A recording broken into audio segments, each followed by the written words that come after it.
घटनाक्रम से आप परिचित हैं। स्थिति को नियंत्रण में रखने के लिए दोनों देशों के बीच सीनियर मिलिट्री कमांडर्स की हाल में ही 14वीं दौर की वार्ता संपन्न हुई है। अलग अलग स्तर पर संयुक्त प्रयासों से कई इलाकों से डिसएंगेजमेंट हो चुका है। ये अपने आप में एक सकारात्मक कदम है। म्यूचुअल और इक्वल सिक्योरिटी के सिद्धांत पर मौजूदा स्थिति का हल निकालने के लिए हमारे प्रयास जारी रहेंगे। देश की रक्षा में बर्फीली चोटियों पर तैनात हमारे सैनिकों का मनोबल आसमान छू रहा है। हमारा धैर्य हमारे आत्मविश्वास का प्रतीक है, लेकिन कोई भी इसकी परीक्षा लेने की गलती ना करे। हमारा मैसेज क्लियर है। भारतीय सेना सीमाओं पर एक तरफा यथास्थिति को बदलने की किसी भी कोशिश को सफल नहीं होने देगी।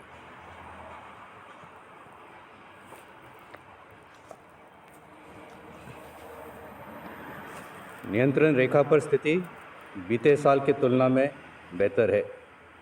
पिछले वर्ष फरवरी में हुई डीजीएमओस के बीच अंडरस्टैंडिंग के बाद सीज फायर वायलेशंस पर काफ़ी हद तक रोक लगी गई, लेकिन पाकिस्तान आतंकवादियों को पनाह देने की अपने आदत से लाचार है। सीमा पार प्रशिक्षण शिविरों में तकरीबन 300 से 400 आतंकवादी घुसपैठ करने के अवसर की तलाश में बैठे हैं। सरहद पार से ड्रोन्स द्वारा हथियारों की स्मगलिंग की कोशिश भी जारी है। नियंत्रण रेखा पर हमारे सक्रिय ऑपरेशंस और मजबूत काउंटर इन्फिल्ट्रेशन ग्रिड से घुसपैठ की अनेक कोशिशों को नाकाम किया है। जम्मू और कश्मीर के आंतरिक इलाकों में पिछले 2 सालों से प्रगतिशील सुधार हुआ है।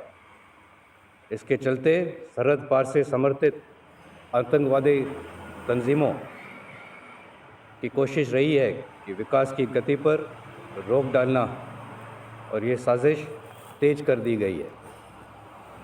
गैर स्थानीय लोगों और गरीब मजदूरों को निशाना बनाना इसी साजिश का हिस्सा है।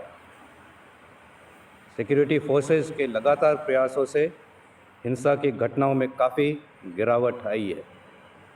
पिछले 1 साल में सेना ने नियंत्रण रेखा और काउंटर टेररिस्ट ऑपरेशंस में 194 आतंकवादियों को मार गिराया है। देश के उत्तरी पूर्वी क्षेत्र में भी प्रोएक्टिव ऑपरेशंस के वजह से सुरक्षा स्थिति में सराहनीय सुधार हुआ है। इन ऑपरेशंस के वजह से ज़्यादातर आतंकवादी संगठन आज सीज फायर में है। आंतरिक सुरक्षा के लिए सेना की तैनाती में की कटौती सूरत हालातों का सबूत है। भारत म्यांमार सीमा का सुरक्षा की दृष्टि से काफ़ी महत्व है और असम राइफल्स द्वारा इस पर पूरा ध्यान दिया जा रहा है। सेना